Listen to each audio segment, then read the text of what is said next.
Hello, everyone, and welcome back to Creation Myths. We're here tonight for a really fun show, a little bit off topic. We are going to talk about the 2024 election, and I'm going to try to keep my blood pressure down, but I don't think I'm going to succeed because this is the easiest question that has ever faced American voters in the history of the Republic. Before we elevate our collective blood pressure here, I want to introduce my guest for the night, Jordan from Reason to Doubt. Jordan, it's been a while. Welcome back. I'm thrilled to have you here. Please take a moment to introduce yourself and pitch your stuff. Well, I am Jordan, and normally I would say I'm a nuclear engineer and I run a podcast. I'm going to go ahead and head off the comments of being unpatriotic and say I'm also a 15-year Army veteran, so suck it, Republicans. But anyways, I do run a podcast, Reason to Doubt, about skepticism, and as some people may be aware, we are doing a series on the Shroud of Turin, specifically the carbon dating, and I'm recording the next episode tomorrow, so that'll be coming next week. And I just want to say for the record, I love this Shroud of Turin series. I don't care how deep this rabbit hole goes. I'm following it all the way down. I have watched every minute of this series, and part of it is I'm learning a bunch of cool stuff that I didn't know before, and part of it is just like wide-eyed astonishment of like, really? People think that? We really have to do this? I have heard the words warp and weft more than I ever cared to.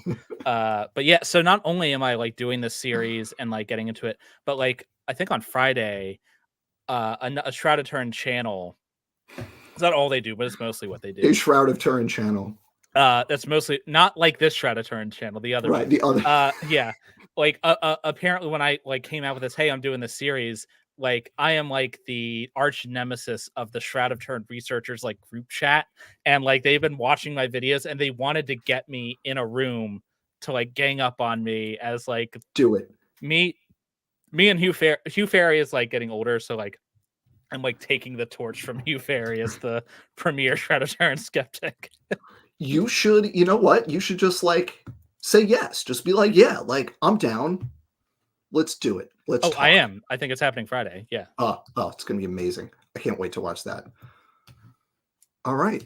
Well, we are here today not to talk about the Shroud of Turin. We are here today to talk about the 2024 United States presidential election. If you are watching this from outside of the United States, first, I apologize. I am sorry for our 4-year whoopsie a few years ago and our potential hopefully only 4-year whoopsie that might be coming up. So if you're in the US, thank you for being here. Please pay close attention to the upcoming election and all your local elections. We're not going to talk about those tonight. We are talking about the rematch between Joe Biden, the best president of my lifetime, the best president of Jordan's lifetime, the best president of anyone's lifetime watching this, in all likelihood, unless you were around when FDR was president, against Donald Trump, the worst president of that same time frame and longer. And arguably, it's hard to say he's the worst person ever, but definitely bottom quartile for sure. Bottom 5 for sure. Okay, seriously, Andrew Jackson has Andrew Jackson's the worst because genocide, just straight up, the Supreme Court said, no, you can't do that. And he was just we're going to do it anyway. And then he did it. Andrew Jackson's the worst. But then you've got, easily the worst of presidents. I'm talking the population at large of humanity, bottom 5%, probably. I was thinking I don't know. He's pretty terrible. Yeah. He's really bad in terms of humanity. I don't know. But, in terms of presidents, definitely bottom 4 ever, probably. I could think Jackson, Buchanan, and Andrew Johnson maybe might be worse. But other than that, it's pretty tough. Also, lest we forget, we're gonna get to Trump in kind of the second half here, but I just want to remind everybody, the guy who screwed up the COVID response had incited an armed insurrection to try to overthrow the results of the 2020 election. and did so many bonkers things during his term in office that Jordan and I, before we were on air, were struggling to remember all of them. Kept coming up with things. Oh, remember this? Oh, yeah. I can't believe he did that. Why did everyone forget about? So we're going to get there. We're going to start today by talking about Joe Biden, the current president, the best president since FDR. Yeah, I said it. Bring it. Not even close. Most progressive president since FDR. Just, we're going to talk about Biden first and how Biden is actually awesome. And you should all vote for Biden. Then we're going to talk about Donald Trump, why he is terrible. And the first thing I want to say before we get into any of that, and Jordan, feel free to take a moment to say what you want to say on this topic also, is that I am extraordinarily frustrated with the election discourse as a whole, because here's the thing. You can argue that the two-party system sucks. You could argue that a parliamentary system, multi-party system where you have to form coalitions is better. You're probably right. I think I agree with that. But you know what? We have the system we have. In 2025, either Joe Biden or Donald Trump is going to be elected president. It's going to be one of those two dudes. So here are your options. A vote for Joe Biden is a vote for Biden. A vote for anybody other than Joe Biden, because of the way politics in the United States is organized with the Electoral College and how that skews the power of different states, a vote for anybody other than Joe Biden is a vote for Donald Trump. Well, it's mathematically like half a vote, but it is still a vote that way. Right. It's in that direction, right? So everyone just has to like make peace with that fact. Your options are this: vote for Biden, support Biden. Vote for somebody other than Biden, you are materially helping Trump. Right. You are making it easier for Trump than the counterfactual where you voted for Biden, right? So, like, everyone make peace with that fact, okay? There's no third option. There's no easy way out. You are supporting, with your vote, one of those two people. And structurally, if you don't vote for Biden, you are supporting Trump with your vote. This is the most frustrating things, because I'll be talking to, like, self-proclaimed leftists, right? And they'll be like, not going like, and we have a person who is, if not a fascist, at least the fascist choice. No, he's a fascist. Like, we can just straight up. I agree, but like, even if you want to argue that he personally is not a fascist, I know which one the fascists support, right? And so, but they're not going to argue against him because Biden's old, or because we should have more than two-party system, or I'm going to vote third party. And no, it's a protest vote. No, let's grow up. We're not children, right?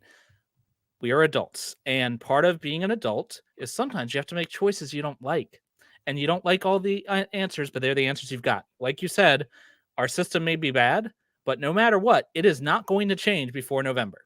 Okay, I'm all for it. Let's change it, but we can't change it before November. So we have to deal with this situation we have, and there is absolutely no universe whatsoever, no plausible universe where a third-party candidate wins a national election. It's just not going to happen ever. And so voting for anyone not named Joe Biden or Donald Trump is an elaborate way to waste your vote and do nothing with it. You only have a little bit of electoral power, so why light it on fire? Like, So I'm gonna highlight a comment here, and Andrew, I'm gonna highlight your comment as a way kind of into this, because I see this all the time, and I'm not attributing this view to you because in the context of the conversation here, but I want to highlight this comment real fast. Voting for the lesser of two evils. Here's the thing I really want to start with here, Jordan, is that we don't have a choice between two evils, and one of them is slightly less bad than the other one in this election. We have a choice between someone who has been a legitimately effective and progressive president and someone who is legitimately evil in this election. Like, this is not a hard choice. So, like, you compiled a whole list of things. What's one of your favorite things that Joe Biden has done that's awesome? It's a really long list. So I have to say, when I voted for Joe Biden, I was voting against Trump. And Joe Biden was a very disappointing vote, because we had all these cool people in the primaries, and then we get the Applebee's of the candidates, right? It was just the one that everyone could agree on. Okay. And I have to say, with some exceptions, because I don't subscribe to every policy that Joe Biden is on, and I'm sure we'll talk about that more later, but like, with some exceptions, Joe Biden is actually really good at his job, turns out. For example, the one at the top of my list is the infrastructure bill, which was called the Inflation Reduction Act. Actually, I just short correct. There was actually two things. There was an earlier infrastructure That's true, bill, right? and then there was the And Inflation also, Reduction Act. and There was another bipartisan bill. so we passed a massive infrastructure bill, or a set of them, that had the largest single investment in clean energy in American history, right? And a whole slew of other things, money for internet access in rural areas, electrification of rural areas, clean water, like every good thing you could imagine is in this bill somewhere.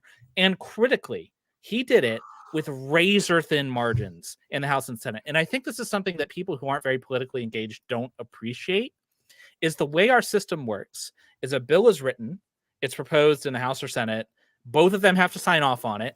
Functionally, like you have to get like just having a bare majority. If any single person defects, you're out, right? So they did all of this with the slimmest, like a 50 vote, which is 50 only a votes, majority. 5-0. It's only a majority because the vice president votes. Exactly. Right? So literally the slimmest of all possible majorities in the Senate. And I forgot the number, but a single digit difference in the House, I think. It was like 5 or 6 in the House. Yeah, it was. And yeah. So as we're framing all of this is the situation in which Biden found himself. So he was able to pass this bill and all of the other stuff we're going to talk about with just like basically one arm tied behind his back, right?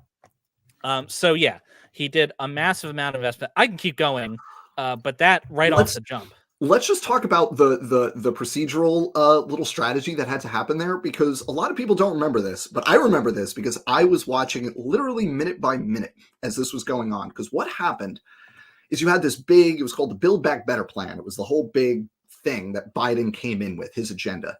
And Joe Manchin slowly, Democratic senator from West Virginia, slowly kind of chipped away at it. I don't like this piece. I don't like this piece. And because he couldn't afford to lose a single vote, had to go along with what Manchin said. And then it gets to like 2021. Yeah, it was 2021, 2022, actually. It was 2022 in the summer. And it looks like it's dead. Manchin walked away, no good. Now, what they're going to get as a consolation prize is the infrastructure bill, the build, trains and this and that, repair the highways and build the rail, and like the infrastructure bill, which standalone is an impressive bipartisan achievement. But what happened here is that they passed the infrastructure bill without needing to break a filibuster. Basically, it was a bipartisan bill. So the way the Senate works, because it's this ass backwards thing where you need 60 votes to end the debate on a bill and bring it up for a vote for passage. Once you do that, you only need majority plus one, right? You need a majority. So in this context, 51 votes to pass it, but you need 60 to say we're going to take a vote to pass it. Mitch McConnell, the Senate Majority Leader, let it slide, the infrastructure bill, knowing that the bigger agenda package was dead. So the Senate passed the bill. The House had already passed it. I think the House already passed it, and it went to Joe Biden. Later that day, literally the same day, the Senate passed the infrastructure bill. Chuck Schumer and Joe Manchin, Chuck Schumer, Senate Majority Leader Chuck Schumer, announced a deal on the larger bill that became the Inflation Reduction Act. So they had been negotiating in secret. The Republicans didn't know. They let the smaller bill slide. As soon as that one passed, they were like, boom, they dropped the other one. And a little bit later, they passed the big one.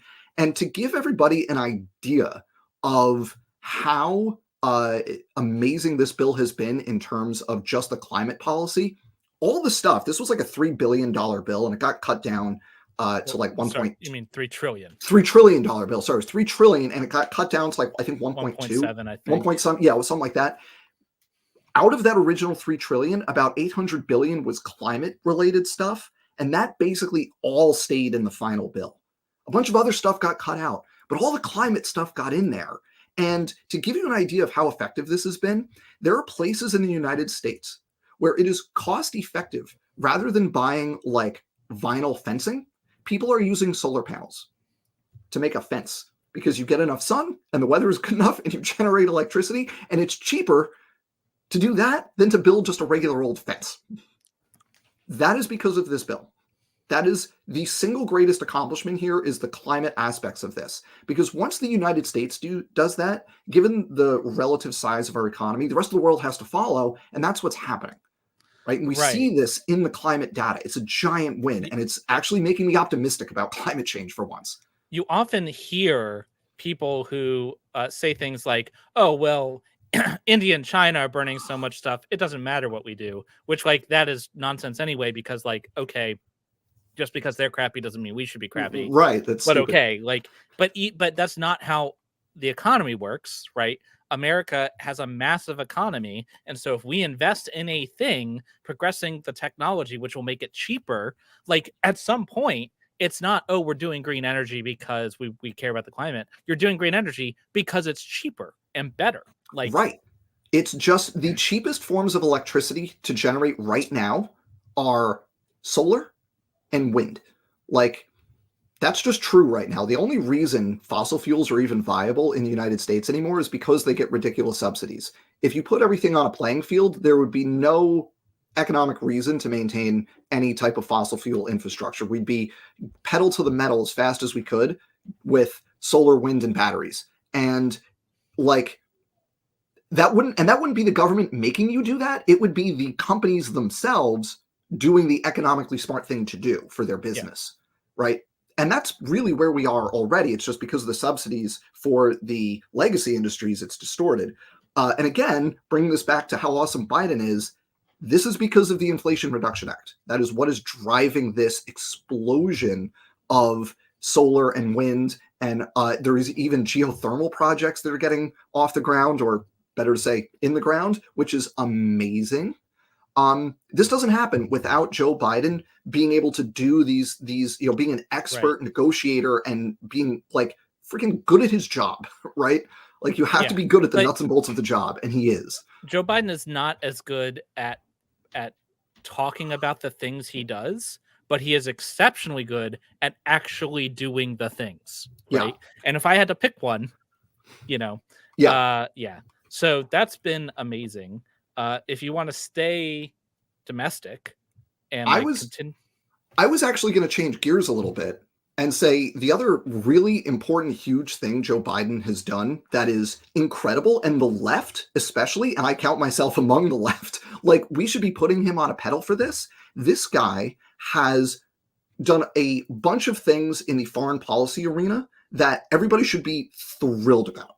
And they are as follows. One, out of Afghanistan. He ended the Afghanistan war, got zero credit for it. You could actually look at when his approval rating started to tank. It was when we got out of Afghanistan. That was the longest continuous war in American history. And the left collectively has been saying, like, get out, get out, get out for how long, right? Going all the way back to like Obama, right? The early in the Obama term. And even before that, obviously, under Bush, but we all realistically knew that Bush was never going to end that war, right? So like he did the thing and everyone just got mad at him for it. Why? It's combine that. He functionally ended the drone war. If you look at the drone strikes across not just like Afghanistan and like the Middle East, Yemen, also down in like Somalia and other parts of sub-Saharan Africa, the use of targeted drone strikes had been increasing, and it went way up under Trump, way up under Trump. And then it collapsed under Biden. He ended the drone war, which is just amazing, right? This is an aspect of the US foreign policy that basically just like blobbed under Bush and Obama because we had the technology to do it. And if you look at the data surrounding it, it was ineffective and it was completely counterproductive in terms of like actually being precise, because we just didn't have the intelligence to like target the quote unquote right people. And you can dispute, and I dispute that it's like there even is like right people to target in that way anyway, right? You could dispute that. But even if you grant the premise of it, it didn't work in practice. It made things worse, not better. And Biden ended it. How much credit has he gotten for that? Zero. But that's an enormous thing. Yeah, negative credit, right. It's an enormous thing he's done. And then you want to talk about like how to maintain like peace in the world, expand NATO, support Ukraine, like make sure that these like fascist right-wing governments don't expand. That is like the thing. The support to Ukraine has been stalled because of the House, because of Republicans in Congress. Because of Republicans do you remember when Republicans thought the Russians were the bad guys? You remember that? Pepperidge Farm remembers. Like So Putin invades Ukraine, and this isn't just Biden, but Biden is obviously one of the biggest leaders of NATO. So because of NATO, and Biden is a big part of that, Ukraine has been kicking the teeth in on the Russian front. And because of the strong response that NATO has had to Ukraine and facilitating them to win or to not being conquered immediately as a victory in this context, but because of that and because of the Russian aggression, Sweden and Finland joined NATO, which is nuts. These people have had Finland has had a policy of neutrality like almost as harsh as Switzerland's forever. And right? historically for good reason, because in World War II, they were caught in the middle and they were alternately on the German side and then the Soviet side as kind of the tides swept back and everyone forth. was just kicking the shit out of Finland. Right. Yeah. They were just pawns in the middle. I mean, to be fair, they kicked back pretty hard no matter which way they were pointing. But like, that's a huge historical reversal for them in terms of their policy. Andrew Cumming asks, dumb question, what is NATO? So NATO is the North American Treaty Organization, right? And so it is a alliance between America and the European powers, basically, with some extra bits tacked on. And and what it is it's there's a lot of features to it, but it's a military alliance that's defensive in nature. And so the premier feature of NATO is Article 5. North Atlantic. North say Atlantic, North America? It's North Atlantic Treaty Organization. Sorry, Thank you, North Atlantic. I'm an American. Everything's American. So anyways, North Atlantic, you're right. So the premier feature is Article 5. And the idea is if any person or any entity is attacked, if any NATO member is attacked, then all other NATO members must defend them. So basically, you declare war on one, you declare war on all of them, right? And so that has been instrumental in maintaining basically the peace, the status quo in Europe and elsewhere since World War NATO was founded. Yeah, since the end of World right? War II.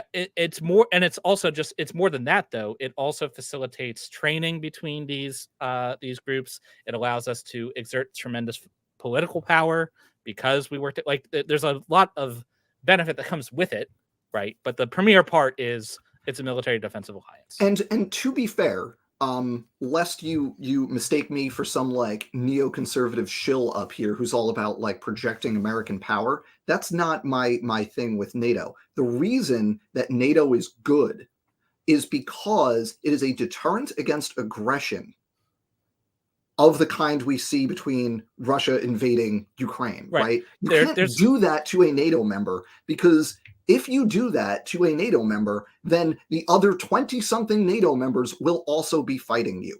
And it won't just be like backdoor sending supplies. It will be everybody gets involved. And that has kept in, like, there are several historical instances that you can point to during the Cold War where like, there was not a conflict specifically because of that guarantee of mutual defense, right? It is fundamentally, the structure of NATO helps maintain peace and reduces the likelihood of a modern, like, total war in the type of World War II and the kind of thing that we're seeing currently in Ukraine, right? The whole, like, Russia invaded, like, and I won't even say Russia, Putin invaded Ukraine because Ukraine was going to join NATO.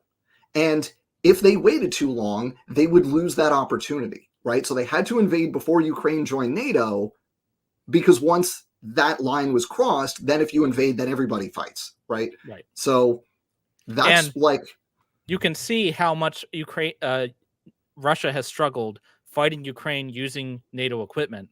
Imagine how much they'd struggle if they were fighting NATO using NATO equipment. Right. If it was, not just the Ukrainians in there, but it was representatives of all of the other NATO nations involved, right? And these types of organizations, and people in the chat are also mentioning the Southeast Asia Treaty Organization, right? There's like these types of multilateral organizations serve to reduce the likelihood of the types of wars that we saw throughout the 20th century. And because we have Biden and not Trump in power, these organizations are stronger and more effective than they otherwise would be. And Biden and Trump has articulated his desire to dismantle NATO. Right.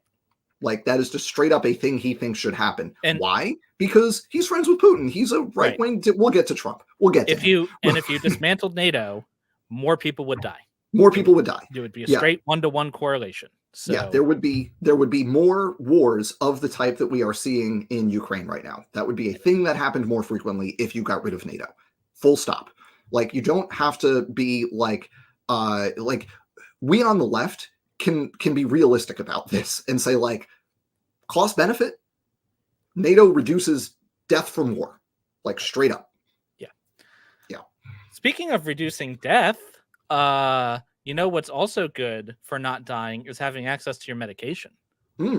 Has Biden done anything to make medication more accessible for people who need medication? Man, I'm glad you asked. The answer is yes, because as many people are probably aware, the cost of insulin was lowered to, I think it was $35. Now, the move was for those on Medicare, right? That's Medicare says thou shalt not charge more than this, right? Yeah. But here's the thing. Not only is that the thing that he has most easy accessible, right? That's what the federal government could directly cover. But it didn't stop there because Medicare is a huge organization. Hang on, Jordan. I just want to pause you just for a second to call out some BS here. Okay. See, this is wrong. NATO's attempt to bring Ukraine into the fold has not brought peace. It has threatened Russia. No. Russia started this war. That was on them. If Ukraine joined NATO, then like Russia would not change. There would be no difference. Here's the thing. That is like saying, and no. You installed an alarm system on your house, and that was threatening to the burglar who was planning on robbing you, right? Yeah. NATO was not invading anyone. In fact, if someone invaded, you don't get anything from NATO. They might choose to help you, but they don't have to. Right. If you're the aggressor, the other member states don't have to do crap to help you.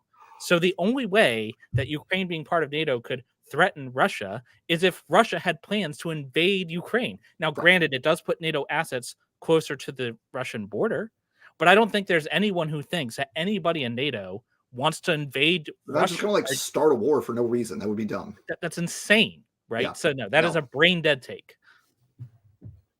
Anyways. In other words, Biden is good. Back to medication. Yeah, so $35 insulin from Medicaid specifically. But then what happened? But then it went everywhere. Like it now it is beyond the people who are mandated by the government because they're capping it here. That rule or similar rules have gone to other citizens. And so Biden did the small thing that he could do, which had knock-on effects. And now many thousands, I don't know if it's millions, but thousands and thousands of Americans who were paying for a drug that cost dollars to make, they were paying hundreds of dollars for this drug that they needed to survive. These people will be able to live their lives better because they'll have more money. And I guarantee you there are people who are alive now who would not have been alive had Biden not done this.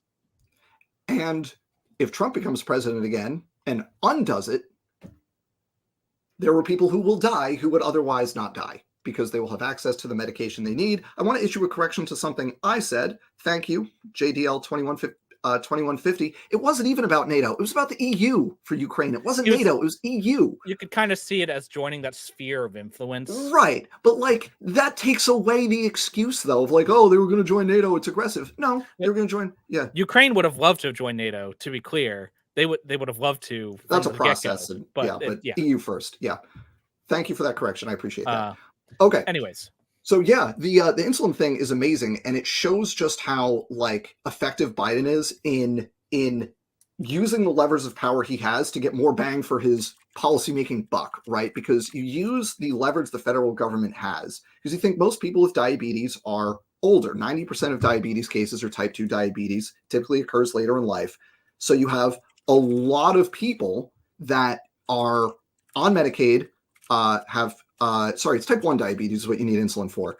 We have a lot of people that have type 1 diabetes. A bunch of them are on Medicare, and you exert the market power of Medicare when purchasing the medication, right? For the people on Medicare, you set that price. And now all those companies are basically forced, because a giant fraction of that market is now operating at $35. I think it's $35 a month instead of literally over $1,000 a month. Now you have all the companies saying, you know what, we have to. They're basically forced by that fraction of the market to then meet that price in the rest of the market. And now everybody has access to $35 per month insulin. Giant win. Yeah. I don't know how much time we want to spend on Biden being good. I think we should keep going a little bit, and then we'll talk Trump being bad. Because there's so many more things. Let's be quicker about them.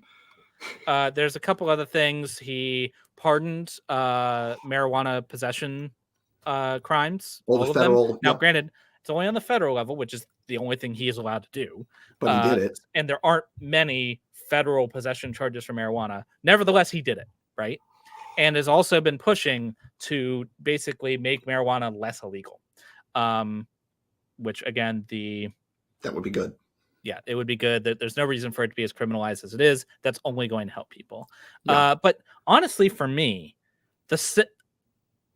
one of the biggest things that I appreciate about Joe Biden is that he is normal. He is a normal president. He's just doing his job. I don't have to watch the news every day to see if the country is being caught on fire by this donkey that's running it. Right? It's insane. When Joe Biden took office, I was literally crying.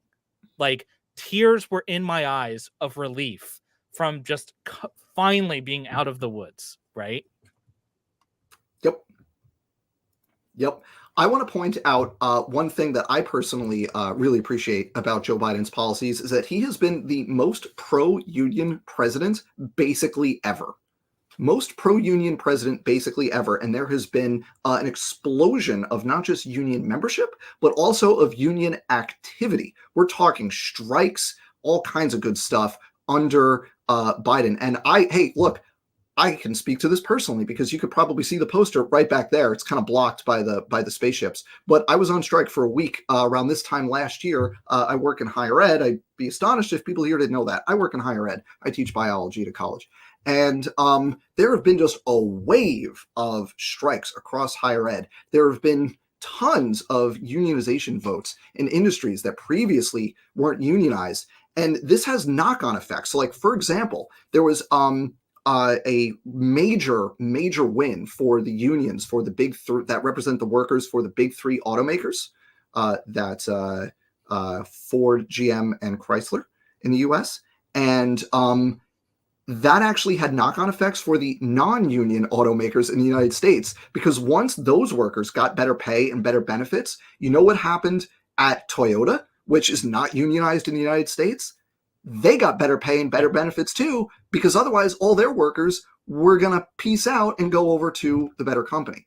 Unions are good for everybody, including if you're not in a union. For everybody. And if I can just say, the guy who's in charge of the UAW now is my hero. Awesome. I love that guy so much. He's fantastic. Well, I love it when he I think he was on a thing and his shirt was like, "Billionaires don't have a right to exist." I was like, yes.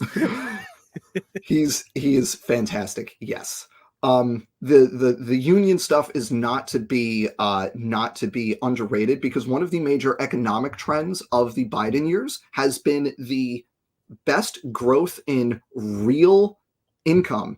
And when I say real income, that is inflation adjusted, folks. We are better off now than we were in 2020 and 2019, inflation adjusted. Okay, that's because of this growth in real wages. And that is a large part of that has been driven by two things. One, very generous COVID policies that allowed people to shop around for better jobs. Those are mostly gone now, right? But that helped people in 2021 and into 2022. The other big thing is the growth of unions and collective bargaining has raised wages across the board, particularly at the low end of the income distribution. And that has exerted pressure across the economy, as Jordan said, even in non-union workplaces, even in different industries, to raise pay and benefits. So we're seeing the greatest increase in our lifetimes in like real income, specifically because of the policies of the Biden administration. What does Trump want to do? The exact opposite. Gut union, screw you, tax cuts for billionaires. And inflation, in the meantime, has come down off its peak to, like I said, in inflation-adjusted terms, not just in nominal terms, but in inflation-adjusted terms, real incomes right now are better than they were in 2019. Right. That is incredible. That is an economic miracle. The United States has the best economy in the world, bar none right now. It's not even close. And it's we all hit that sweet spot. Joe Biden. And it's because Joe Biden rocks. Right.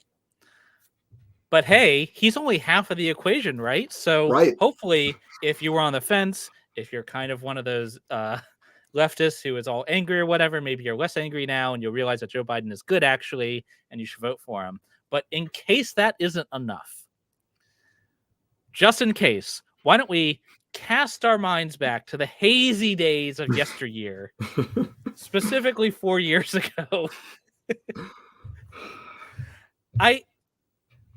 We were talking about this before the chat, and it is so frustrating talking to people on the left about this issue, because it's like they have collectively blacked out what it was like under this budding autocrat.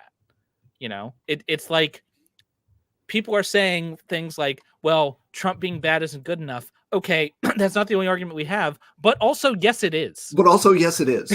When you have like, hi, I'd like a tuna sandwich. I go to the deli, hi, I'd like a tuna sandwich. Well, we don't have tuna. We only have turkey today. Or I can scrape like some lint off the floor and put that on a piece of bread for you. Those are your options. Like, I like turkey sandwiches too. Not like you said, like I remember back to the 2020 primary. I was down with Elizabeth Warren. I thought she was freaking great. But you know what? We got Joe Biden. He's been awesome. I'll take the turkey sandwich. Turkey sandwiches are great. And this is the best turkey sandwich I've ever had. But let's pretend it's something I don't particularly like, right? Let's pretend, I don't know what's something I don't like. I don't know. Let's pretend it lima was beans. Lima I beans. hate lima beans. Let's pretend it's lima beans. People in the chat know. Let's pretend. I hate lima beans with a fiery passion. Let's pretend it was lima beans, right? It's, you know what, lima beans, they're good for you. They're like, you know, find someone whose favorite meal is lima beans, right? Let's take like the kind of you know, pessimistic case for Joe Biden. All that stuff we just talked about, nothing. Just like a mediocre kind of you know, new Democrat, like didn't really do much of anything affirmatively good, just kind of kept things not disastrous, right? Let's pretend that's the case and look at Trump. What the hell? Why is this even hard? It's so hard because like it is April 10th. It is April 10th, 2024 right now as we record this. Does anybody remember what they were doing 4 years ago right now? I remember what I was doing. I was stuck in my house because there was a raging pandemic and Donald Trump was talking about getting UV light into my body. That's where we were. Ingesting bleach as a way to treat this virus. Right. Donald Trump politicized the reaction to the virus. He constantly minimized it. He constantly, you know, was gaslighting America. Lied about it, even though he knew for a fact how dangerous it was. He downplayed preventative measures. He made doing things like social distancing and masks and things a political issue of which he was against. Right. Even he polarized the issue of pandemic mitigation. Right. Even though it would have been trivially easy for him to turn this into more money for himself, somehow he didn't do the cash in on like Donald Trump branded masks or whatever. Right. He chose to do that. And because of that, hundreds of thousands of extra Americans are dead. That didn't have to be. That would have otherwise survived. Trump is directly responsible for the deaths of tens, if not hundreds of thousands of Americans. And I just want to look at every single brain dead. I want to look at all of them who told me left, center, who told me anybody. What would have Benghazi? Well, Benghazi was like what, 20 people? Five. When, it was five. Five people, five whatever. People. Benghazi was five people. Donald Trump killed that many people every minute. Like, yeah. I just want to highlight. We got a super chat here from Genesis. The Arizona is the New Jerusalem kitty for $5. Are you going to talk about the Republican Party's plan with Project 2025? Oh, we're going to talk about it.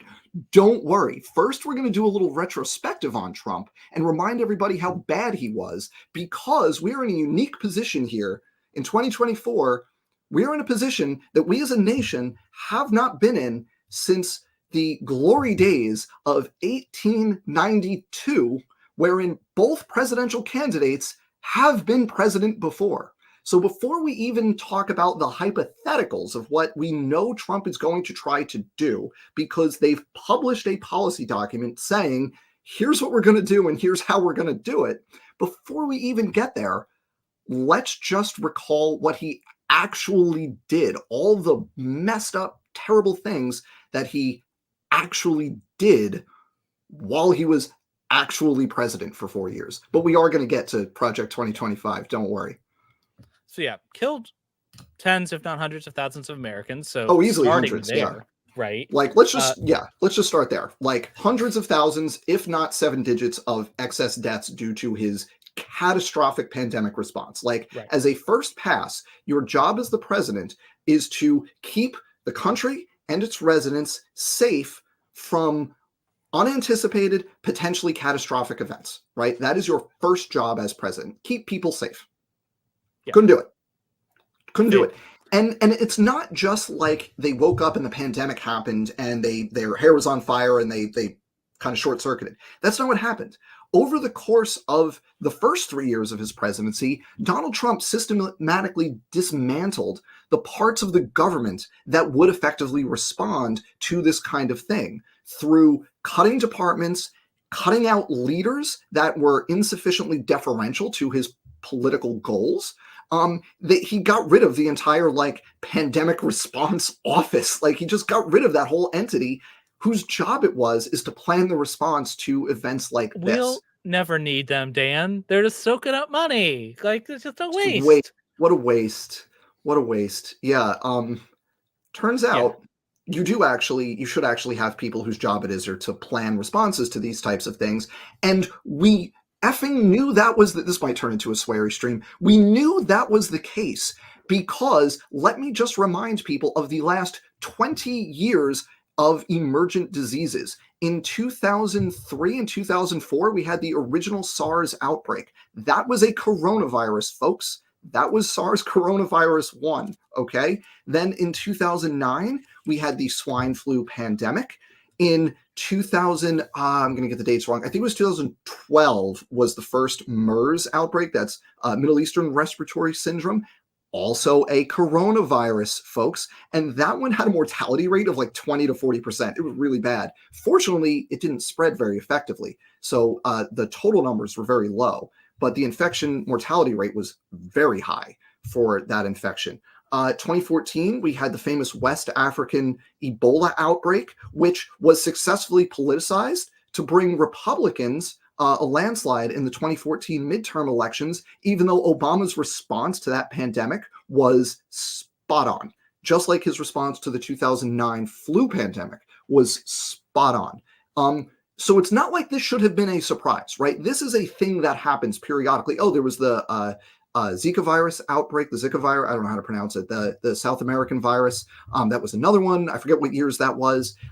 This is a thing that happens all the time. That's why we have entities that are it's their job to prepare a response for this. Trump dismantled that infrastructure over the course of his presidency, only to get slammed by a pandemic and be unable to respond effectively in the 4th year. And not only unable to respond, but then choosing actively to work against the people around him who are telling him the right thing to do. Trying to do it right. Exactly. Who did come into office and effectively respond and get everything back to effing normal? Joe Biden. Right. Just regular, competent person who comes in and does the job well, right? So, I mean, and we could just stop right here. That's it. The single thing, right? You talk about, I don't know if anyone's going to be young enough to remember this, but the talk about going back to I think it was the Obama-Clinton race. It was the 3 a.m. phone call. Who do you want to answer that phone call, right? We have the answer. The end. Clearly. Done. That's it. But don't worry, we don't need to stop there because, oh my God, there's so much. So there's, we mentioned in passing the politicizing of the government from top to bottom, basically the primary qualification being how loyal you were to your leader. So that's a whole problem on its own. But then if we're just going to talk about concrete things, How about when he pressured a foreign country, Ukraine? Remember Ukraine? We were just talking about them. Remember when he used his office to pressure Ukraine to try to get dirt on his political opponent, and he threatened them by withholding the vitally needed aid they had, like they required, in order to get them to comply? Do you remember when he did that? I remember when they did that. I Uh, remember. And they had the transcripts of the phone call. Yeah, I remember that. Mm-hmm. Yeah. Just extorting the president of Ukraine for political gain, just like openly. Straight up in front of everybody. Like we all saw it. There's no question, right? If you want to go back, the first thing that Donald Trump did that just blew my brains out, right, was before he was even president, Donald Trump floated as part of his campaign that he was going to stop everyone at the border, and if they were Muslim, they were not allowed in. He was going to kick out and ban every single Muslim person from entering or traveling in the United States. And when asked for clarification, his campaign confirmed that included American citizens. First Amendment, what's that, guys? If you're Muslim, get out. And then, though he walked it back a little bit during the campaign, you remember when he was elected and then he did the travel ban, which totally wasn't a Muslim ban, but just happens to be for all Muslim countries? In the first week, that was like the first major thing they did. Right? That was the first policy that came out of the Trump White House, was the Muslim ban. Yeah. Straight up. Like, they said we were going to do it. And like all the right-wing media and even like the non-right-wing media were like, he doesn't actually mean it. He's not actually going to do it. Somebody very famously wrote a column.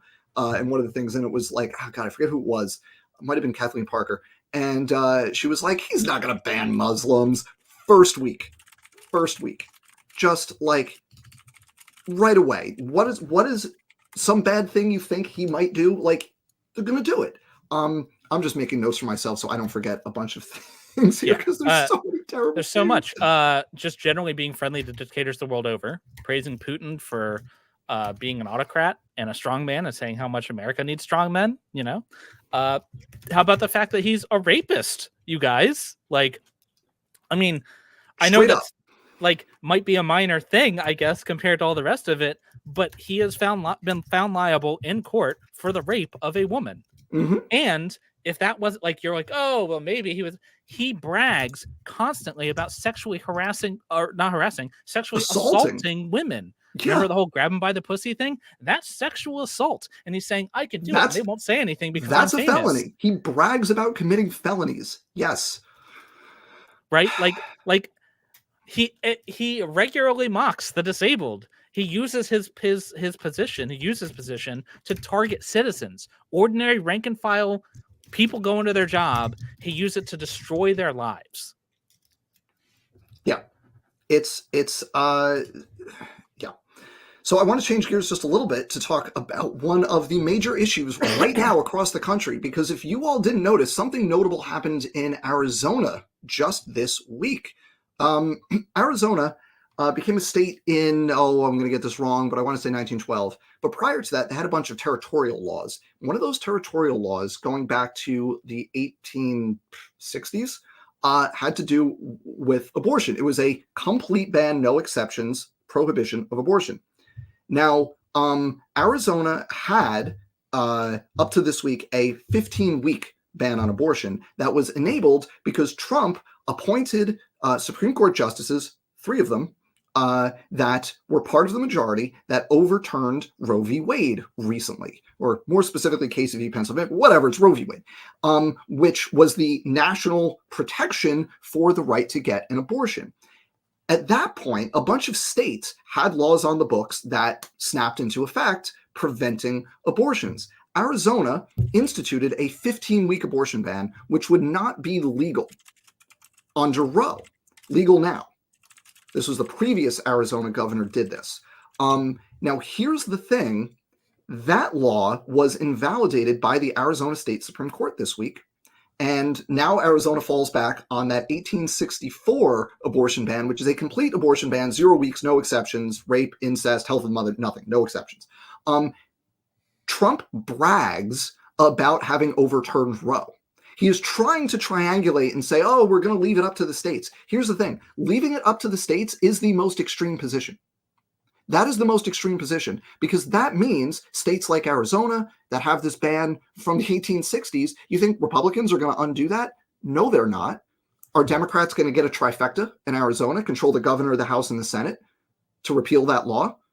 It's Arizona. Probably not.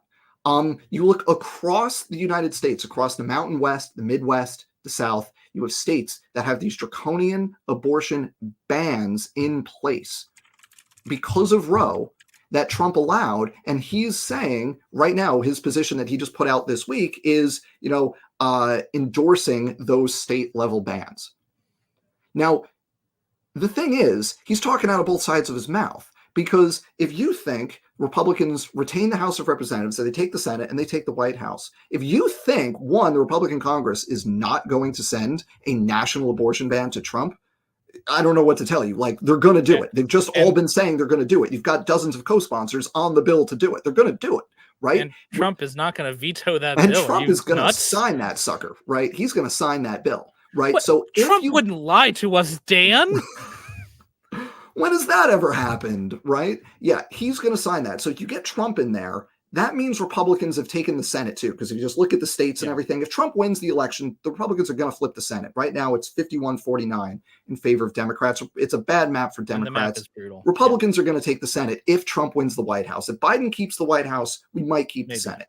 It's a coin flip. But if Trump wins, he's going to get the Senate. That leaves it up to the House. If Republicans retain all the House as well, then there's going to be a national abortion ban. And what's not in the bill that all the Republicans have endorsed right now? Protections for IVF, for example. Not in there.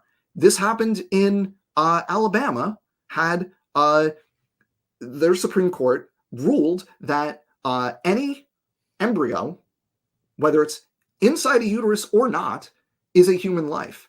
And that had the effect of outlawing in vitro fertilization in Alabama.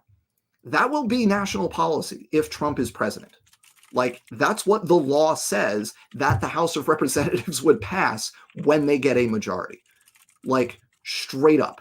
It's not even a question. So if you care about your bodily autonomy, or the bodily autonomy, if you do not have a uterus, of the people in your lives that have uteruses, vote for Biden. That's the way to protect the right to bodily autonomy.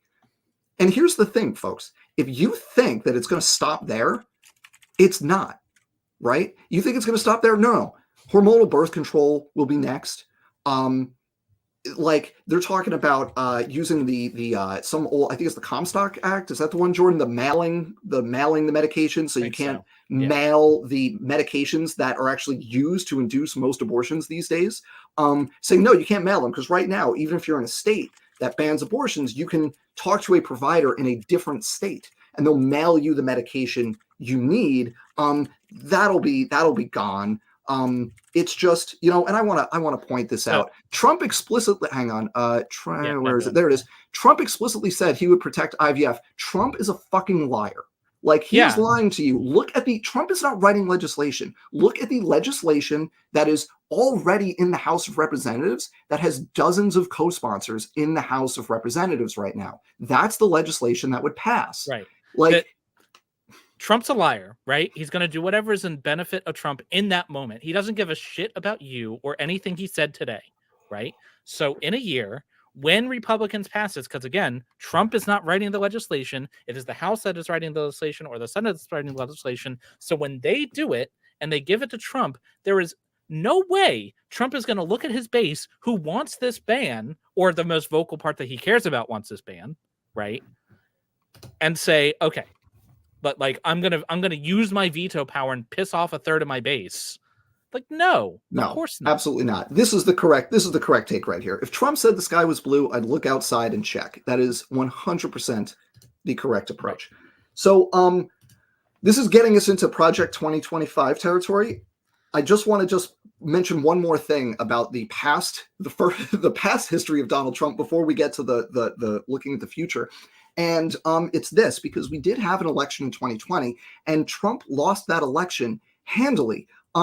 Jordan, do you remember what happened after he lost that election? Did he just say, oh, looks like I got fewer votes across the board, I'm just going to not be the president anymore? Is that what happened when he lost that election? It was kind of like that. The fewer votes thing did come up, mainly in the context of phone calls where he was telling people to make up votes to make him not lose. Yeah, that's what happened. He tried to cheat. He got slates of fake electors across half a dozen states, many of whom have pled to federal crimes and have gone to prison for doing that. He made a phone call to the Secretary of State of Georgia saying, I just need you to find me 11,000 something votes, which was the number of votes he was down by in the specifically for Georgia.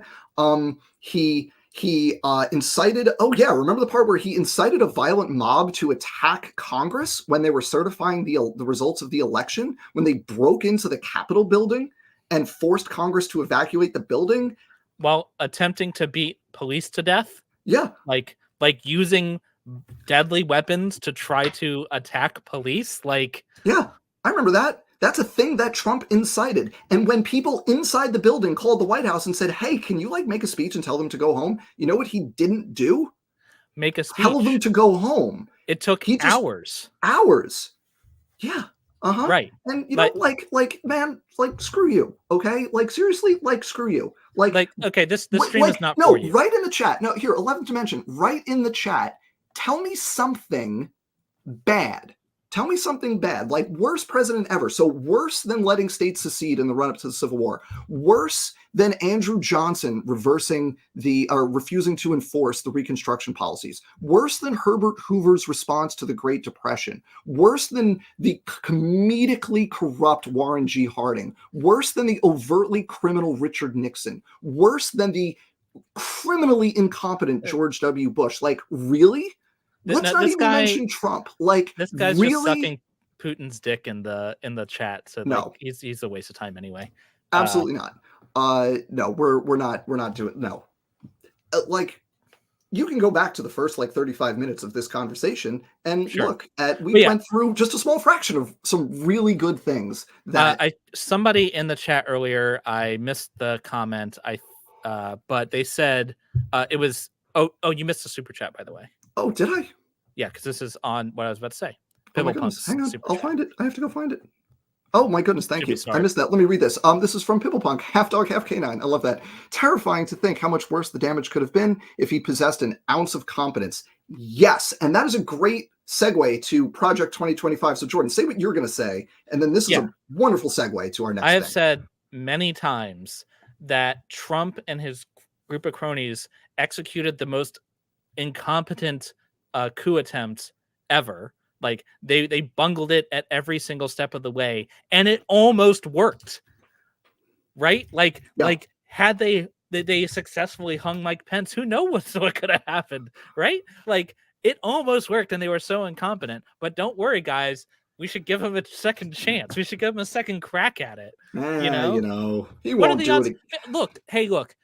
Trump is prohibited from running a second time, and we all know that Trump would never do anything that he is not allowed to do. How dare you suggest that he would try to go outside of the Constitution and furtherance of his own power? How dare you? Look, they're already there was a thing in the National Review about Trump running in 2028, and if you don't think right now there are already 2 votes on the Supreme Court for Trump to run again in 2028, let me introduce you to my friends Thomas and Alito. Okay. Yeah, I guarantee you they'd be arguing that amendment to the Constitution is somehow unconstitutional. Yeah, they would definitely say because Trump likes to say because of the Russia hoax that he gets a mulligan on his first term or some BS. And there are 2 votes on the Supreme Court to let him run in 2028. It's no joke. Alito is 100% a hack and would do that, and Clarence Thomas would also totally go for it. And you know why Clarence Thomas would go for it? Because Jordan, he's an originalist, and there weren't term limits for the president originally written into the Constitution. Therefore, that and baby, the buses aren't free, boy. He's got to have another diamond plated pool out there. He's got to go on all those trips, right? This is an allusion to how corrupt Clarence Thomas is, taking literally millions of dollars worth of unpaid vacations and stuff, or unreported vacations and things from donors who have business in front of the court, and then not recusing himself from the court. I'm just going to say, George, let me just say this in the chat. Hey, everybody, stop wasting your time on the Putin apologists in the chat. Just stop wasting your time on them. They're a waste of time. So we're going to talk about Trump and Biden, and you can just stop wasting your time on the Putin apologists because I just put him in timeout. So it's not worth it. Yeah, that's fine. Like, yeah, like fascist apologists don't. Yeah, you're not welcome. Screw you. Okay, so Okay. yeah, so he attempted to overthrow the thing. He's gonna try to do it in the future. Gonna do it again. Also, SCOTUS, like we just talked about the Supreme Court. There are people on the Supreme Court who should definitely be retiring right now. Right now, Sotomayor, Sotomayor, get on it. right? We just did this with Ginsburg. Yeah, but if Trump is in office, it very easily could become a 7-2 or hell, an 8-1 court. And if you think he can't do things with an 8-1 court, you have been paying attention. Yep. I mean, you can do things with a 5-4 and a 6-3 court because I think, you know, for what it's worth, I got a lot of beefs with John Roberts. I think John Roberts would like not allow Trump to do super crazy things. I don't think it's going to matter if it comes down to it, right? Yeah, but okay, so that's where we came from. Biden is good, Trump is bad, but hey, what's he going to do? Has Trump learned his lesson? Has he like come and seen the error of his ways, and now it's going to be fine? No, the now we have Project 2025, right? The forward-looking, what are we going to do? And this is the dangerous thing that we just saw in that super chat. He was an incompetent buffoon in the first term, but now they have a specific plan to get competent people in the key positions throughout the federal government, and not just at the top levels at, you know, the cabinet levels that are Senate confirmed, but filtering down through like the civil service stuff, where those people are typically not political appointees, but right now they have a plan to purge those levels of the bureaucracy of the people who are not sufficiently loyal to the Trump agenda. And I'll just give you one example of things that I am not making up. I am directly articulating what Trump and the Trump campaign and the Trump supporters who are behind his agenda are saying. Here's one thing they're saying. And Jordan, there's a word here that I can't quite remember. So help me remember the word I'm looking for here, because one of the things they've said is with regard to immigration and undocumented immigrants in the United States. They said day one, they're going to come in, and what we're going to do is we're going to send, you know, enforcement throughout all the communities, and we're going to arrest the undocumented immigrants. We're going to move them from where they are. We're going to concentrate them all in specific places, right? And we're going to it's going to be based on legal status, right? It's so you're going to take a demographic based on legal status. You're going to forcibly remove them from where they live, and you're going to concentrate them in specific places. But these won't be like cities; they'll be temporary places, right? Like camps.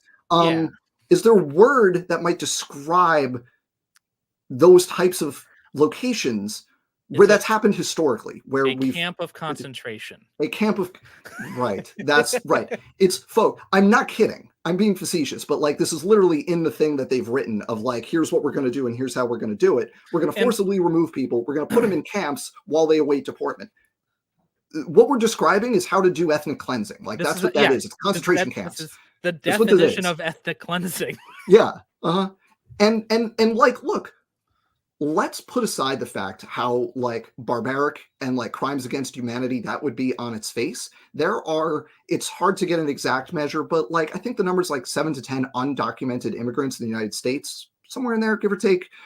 People in the chat, I'm sure, can correct me. Thank you. Do you think their filter is going to be spot on when they go around like you're good, and you got to go. No. They're going to find people that all have the same name or even sound the same or even look alike. And they're just going to be like, if you think that it's going to stop with undocumented migrants, you're crazy. Yeah. Like, because part of their thing is fighting wokeness and the woke agenda and the march of cultural Marxism. Like that's part of this plan, right? Well, who is that going to target? It's going to target the same people they've been targeting this entire time. Just look at what they've been doing in Florida. Oh yeah, Jordan. Did Trump specifically do anything, I don't know, hypothetically, for example, to target trans people within the U.S. government institutions at any point during his presidency? Yeah, he fired all the trans soldiers. Oh, right. There was the trans military ban. Right. That was a thing that happened, everybody. Does everybody remember that? Like, this is not like, hypothetical. He already tried to do it. And this is something I've tried to explain to people who are like, oh, I'm going to vote third party or Biden's old or whatever, blah, blah, blah, blah, blah. I got a $5 super chat here from Eric Amian, $5. Thank you. Biden is the worst president in the last 100 days. Fact check, that is true. Biden is, in fact, the worst president in the last Technically 100 correct, days. which is Also the the best best. kind of He's correct. also the best president in the last 100 days. Yeah. So he's got that going for him. That's kind of correct. Yeah. So as I've explained to these people, I have a child who's non-binary. Trump and his Republican Party want my child dead. Like, I'm not exaggerating. They would prefer a world where my child did not exist. Mhm. This is Yeah. It's not, yeah. And they've articulated this. Like, if you like read the things that they are putting out, if you listen to the people who are going to be staffing the Trump administration, many of them are working on the Trump campaign. They don't hide this stuff. They're straight up putting out there what the agenda is going to be. It's going to be ethnic cleansing of starting with undocumented immigrants, but it's going to guaranteed obviously not it's just ending there. all it's good. I mean, it's going to extend to, like, let's be reasonable, all brown people. Like, that's just straight up. That's just all the what's going to happen. undesirables, just like it always is. Undesirables, yeah.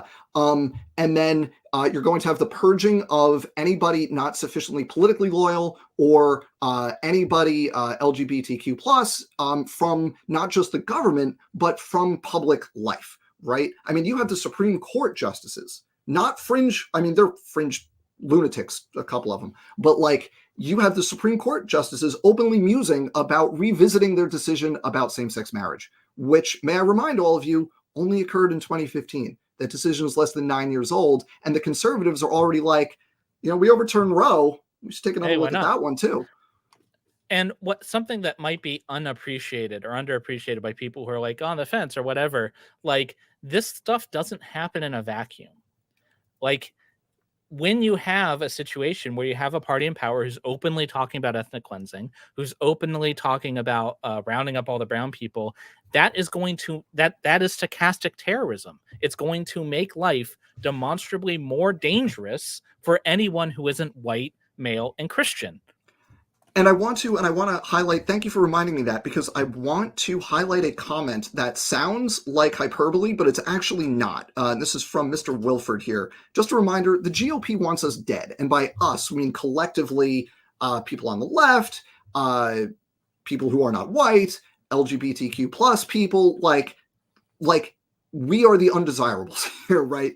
And like, I'm sitting here as a 30-something straight white dude, right? I'm going to be pretty much fine unless stuff really goes off the rails, right? But a lot of people that I know and that I love and that I care about will not be. And like, you know what? You may not like Biden, but like, have some fucking empathy for people who are not as privileged as you, right?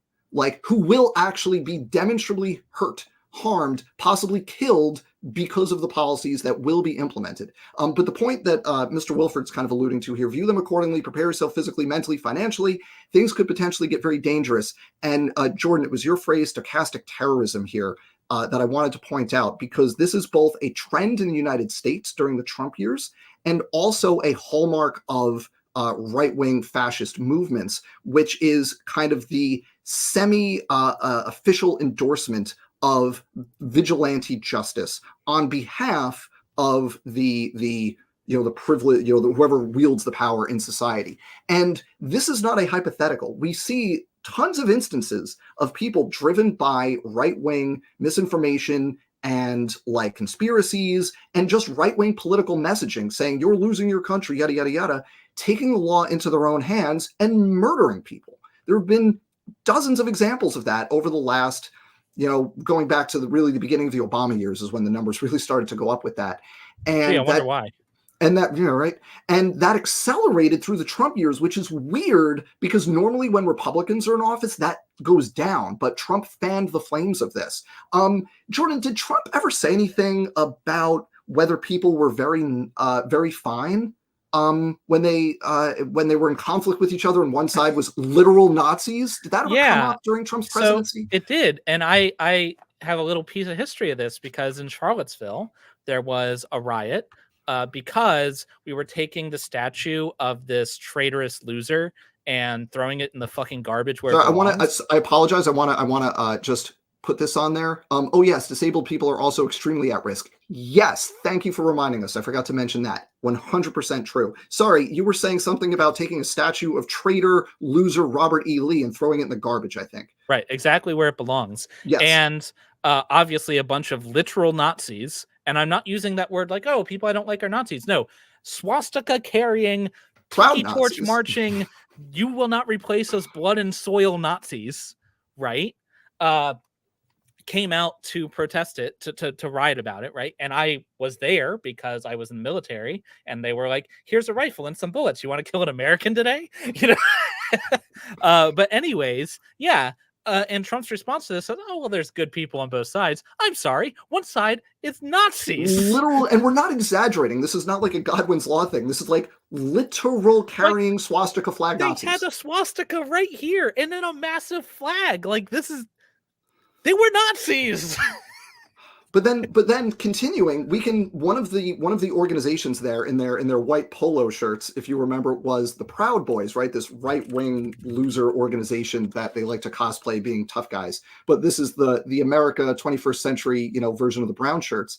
And during the 2020 presidential campaign, this came up in a debate when Donald Trump was asked during, I think it was the first debate in the 2020 cycle, he was asked to denounce the Proud Boys since they engage in vigilante violence right-wing vigilante violence. And his response was not to denounce them. His response was to, quote, stand back and stand by. Those were his words. He didn't say stop. He said, wait for me to tell you to go.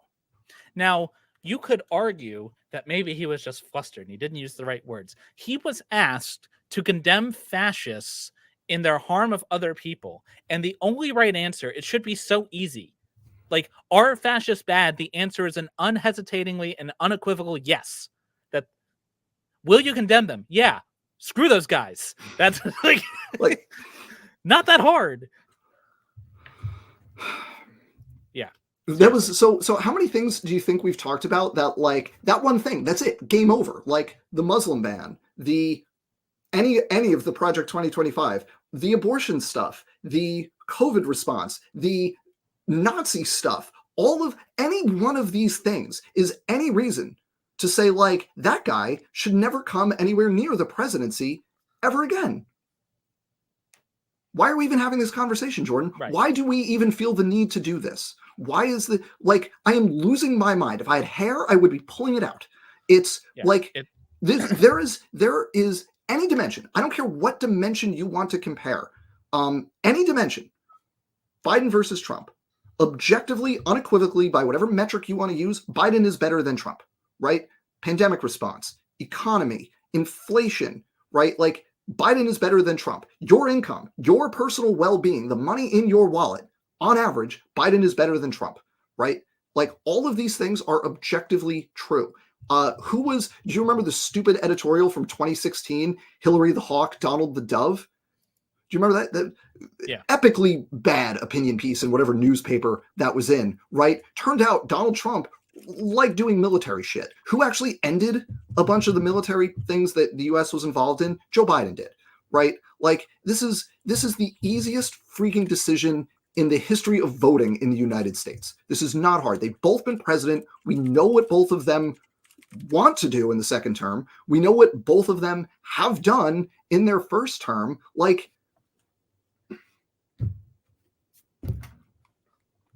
I've blocked so many people on Twitter over this. Oh, dude.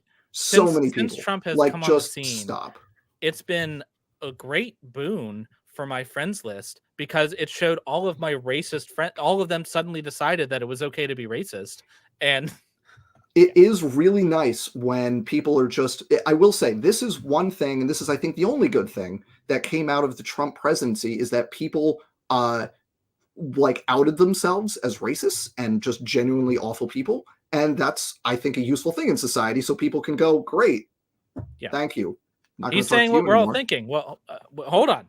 I wasn't thinking that. Hang on a minute now. You got another super chat. I did. I'm going to pull it up right now. Pipplepunk, half dog, half canine. Oh no, it's about legal status, not race. Okay, ask an immigration lawyer if anyone's ever been deported based solely on their appearance. If anyone's familiar with the Family Guy color chart meme, that's basically let's be reasonable. Family Guy should not be predicting real life, but that's where we're at, folks. I'm I'm pretty white. You can see this. Like, I'm slightly darker than perhaps a European person, but not by a whole lot. And I joke that I am white everywhere but the airport. You don't need to be very brown to get on the wrong side of the federal government. So, yeah. If you think that the people who are talking about concentration camps are going to restrain themselves and, oh, it's only about legal status, guys, but I don't know what to I tell don't know. There's nothing I can say that's going to convince you otherwise at that point. So here's what I wanted, Jordan. We've been going longer than we anticipated, and I think that's okay because there's a lot to say here. So I'm gonna suggest a lightning round. So here's what I want people to do in the chat. Put your number one issue. If you were a one issue voter, what would your issue be? Put it in the chat, and we'll tell you how Biden is better than Trump on that issue. I don't care what issue it is. Biden's better than Trump on it, guaranteed. Put it in the chat. Now we got to sit here and fill dead air while we wait for people to come up with an issue. But like it doesn't. And you know what? I'm going to step on the third rail before we even get to it. Gaza. I'm not a big fan of Biden's policy towards Israel and Gaza. Like, I think it is crystal clear that Israel has been over-aggressive and the U.S. has not exerted its influence to prevent that. I think that is 100% crystal clear. And we got somebody that says Israel, Gaza. Great. Here's the thing. Trump has articulated the fact that Palestine doesn't exist, that Palestinians shouldn't exist, right? He thinks Gaza should just be entirely part of Israel. So if you think voting, making a protest vote because you're upset about Biden's Israel policy is going to do anything to advance the cause of a two-state solution, which is the only viable solution for a long-term peace with regard to Israel and Palestine, there's no way. There's no way. Yeah. And just to be clear, while I also think the response has been atrocious, Biden's response is perfectly in line with American policy that's been in place for decades. There's no person who has been elected in the last century who would have done any differently. And so the only place it could have gotten from here is worse. It sucks. I wish I didn't live in a country where that was true. Unfortunately, I do. Here we are. Okay, climate policy. This one's super easy. Just Biden did the biggest climate bill ever, and it's forcing the rest of the world to follow suit. It's not even close. Israel, Gaza, we already did. Empathy. Freaking Biden is like a genuinely good person. There's countless videos of him talking to people and countless stories from people that Biden and the White House didn't publicize about just conversations they had with him. Whereas Trump is up there at the podium making fun of Biden's stutter. You remember when there was that picture of him hugging and kissing his son on the forehead, and the Trump response was, "Look at this weak, terrible person," Yeah. Oh yeah. He loves his son and wants him to work through his drug addiction issue. Yeah, that's what parents do. Freaking Trump wants to dismantle public education. He appointed a Secretary of Education whose job it is to dismantle public education. So he's a lobbyist for for-profit education. If you think they aren't going to continue that, look at what the states are doing. They're funneling private tax dollars, funneling public tax dollars to private schools with the ultimate goal of completely defunding public education. Although I suppose if you don't like public education, then, but I think it's obvious that public education is a good thing. Your mileage may vary. It's okay. If you don't like public education, we got 100 other issues. Yeah, right. Okay. Taxes. Actually, RJ already gave you one, but we'll do taxes, right? Trump wants to give giant tax cuts to billionaires. Straight up. He did it during his first term. He wants to do it again. Those tax cuts will actually expire in the next presidential term. Trump wants to extend them. Biden wants to let them expire and then transfer that money lower down the income distribution. Easy. Women's and reproductive health. Do we even need to do straight up? Trump brags about getting Roe overturned, would ban reproductive health care writ large. And I want to be clear, that's not going to make abortions go away. It's just going to make more people die from them. It's because it's not actually about protecting life. It's about controlling women, right? That's what this is all about. We touched on this with the whole in vitro fertilization thing. Trump has recently kind of pivoted and be like, oh no, I think a total ban has gone too far. First of all, leaving it to states, like you said, that's the extreme position. But also, Trump is a liar. Every single thing he says You should assume it's a lie unless you have a reason otherwise. And his record is clear.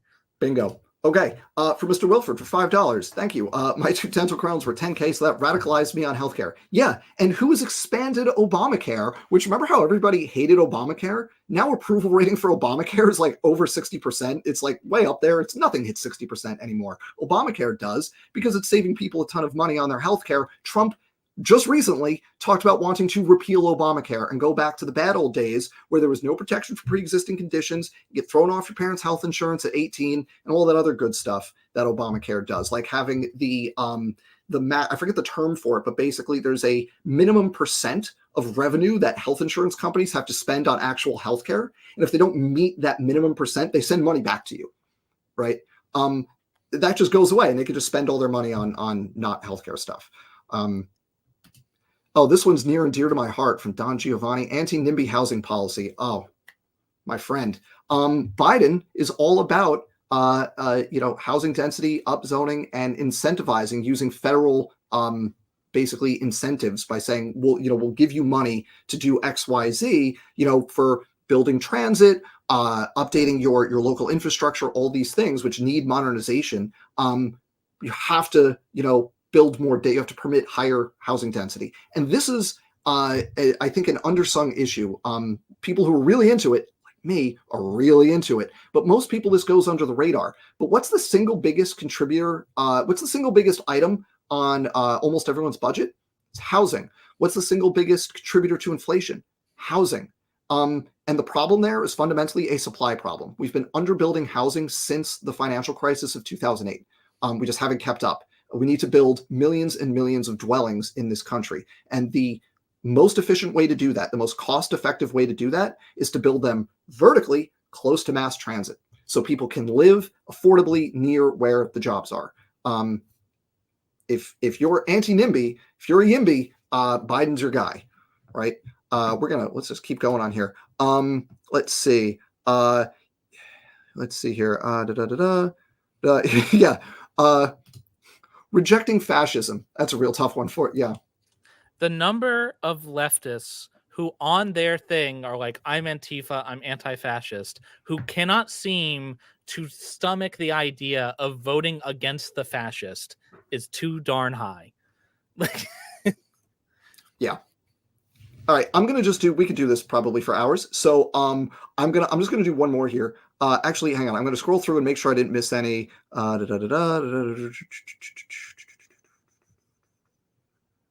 Scrolling through, I think I caught them all. Okay, I think we're caught. I'm just going to do one more then here because UBI and single-payer healthcare. This is like the big knock against Biden, right? In the campaign and as president, not doing Medicare for all, doesn't want to do single-payer healthcare. That is true. He does not. That is not on his policy agenda. If you are a single-payer healthcare voter, you are not going to get that from Biden.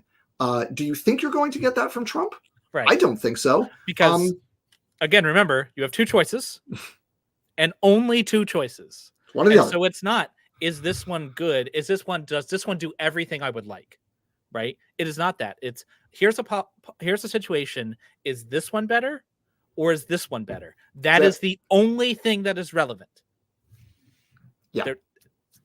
That's it.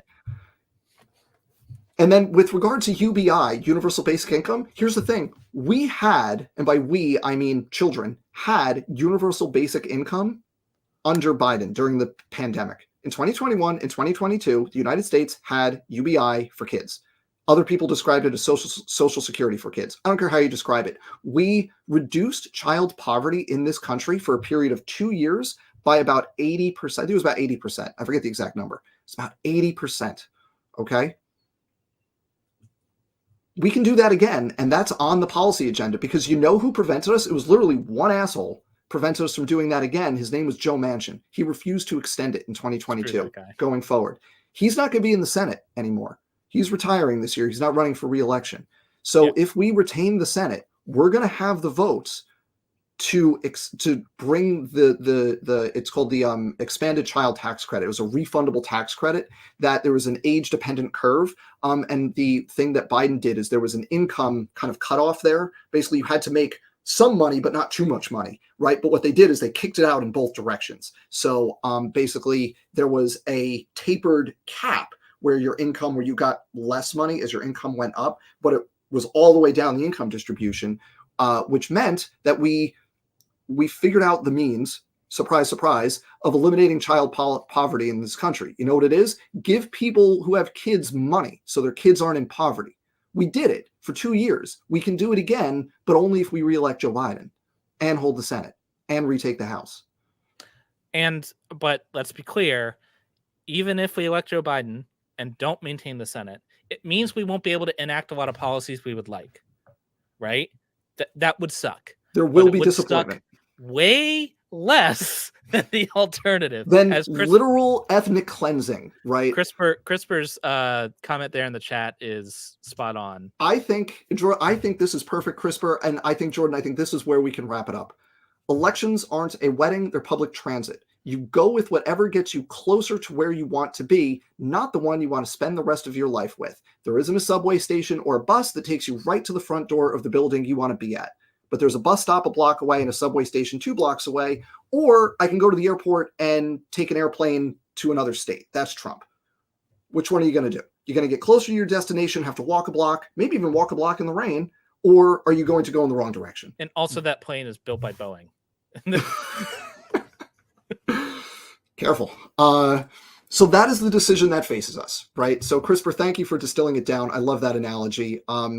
That is what we're up against here, folks.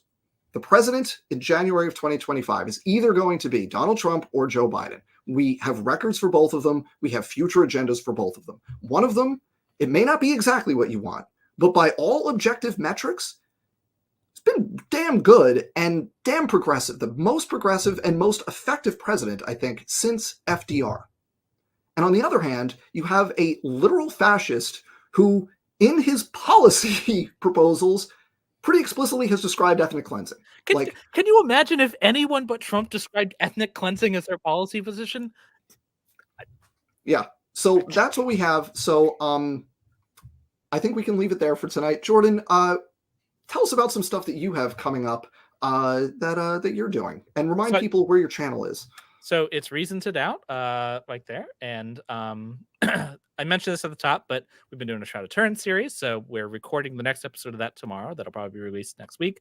Moving forward, I got sick a few weeks ago, so I had like a bunch of like interviews scheduled that are now going to be coming in the future. So I'll be talking to Zach and Grayson about race realism. So that's going to be fun.